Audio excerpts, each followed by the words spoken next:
နိုင်ငံတော်အစိုးရဟာ PDF အပါအဝင်အကြမ်းဖက်အဖွဲ့အမျိုးမျိုးအမိခံ၍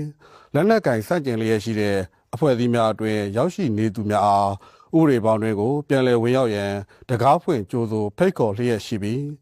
ပြန်လည်ဝင်ရောက်လာကြသူများကိုလည်းလိုအပ်တဲ့ကုညီပံ့ပိုးမှုများဆောင်ရွက်ပေးလျက်ရှိရာနိုင်ငံတော်နဲ့တပ်မတော်ရဲ့ငြိမ်းချမ်းရေးလုပ်ငန်းစဉ်များကိုနားလည်သဘောပေါက်လာတဲ့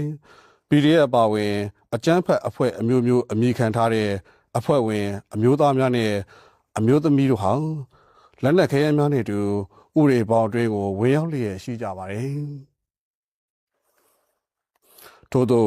အကြမ်းဖက်အဖွဲ့များအတွင်းကိုအကြောင်းမျိုးမျိုးဖြင့်ရောက်ရှိနေကြသူများအနေဖြင့်နိုင်ငံတော်နဲ့တပ်မတော်ရဲ့ငြိမ်းချမ်းရေးလုပ်ငန်းစဉ်များကိုနားလည်သဘောပေါက်လာသည်နှင့်အညီ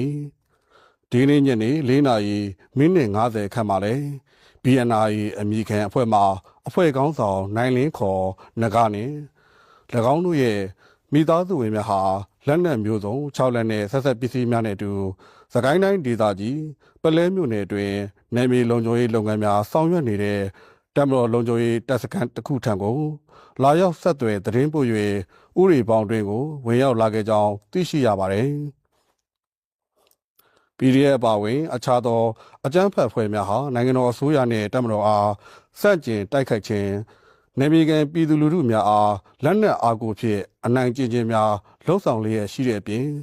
အချိန်ကြာမြင့်လာသည့်နှင့်အမျှကိုကျိုးစည်းဝါးကိုအခြေခံ၍နေမြေလူချင်းဝေစုမတည့်ခြင်းအချင်းချင်းဗိုလ်ချနှိပ်စက်တပ်ဖြတ်ခြင်းစသည်တို့ဖြစ်ပေါ်လာခဲ့ခြင်းတို့ကြောင့်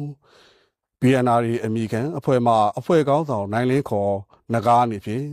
အကြမ်းဖက်လုပ်ရများအားလှုံ့ဆော်နေမှုများအားမနှိမ့်မြို့တော်ခြင်းနိုင်ငံတော်နှင့်တပ်မတော်ရဲ့ငြိမ်းချမ်းရေးလုပ်ငန်းစဉ်များကိုယုံကြည်လက်ခံလာခြင်းတို့ကြောင့်ယခုကဲ့သို့ဥပဒေပေါင်းတွင်ကိုဝင်ရောက်လာခဲ့ခြင်းဖြစ်ကြောင်းသိရှိရပါတယ်။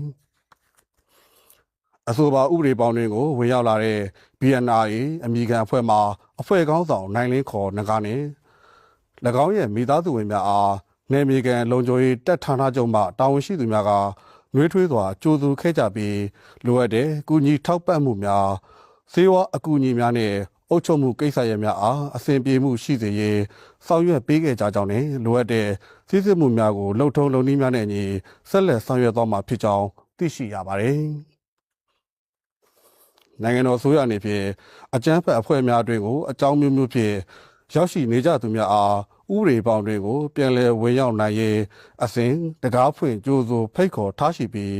ဥပဒေပေါင်းတွေကိုဝင်ရောက်လာကြသူများအနေနဲ့ထပ်မံဝင်ရောက်လာကြသူများကိုလည်းတရားဥပဒေပေါင်းတွင်တည်ငြိမ်အေးချမ်းစွာနေထိုင်နိုင်ရေးအတွက်ကူညီထောက်ပံ့မှုများကိုဆောင်ရွက်ပေးသွားမှာဖြစ်တယ်လို့သတင်းရရှိပါရခင်ဗျာ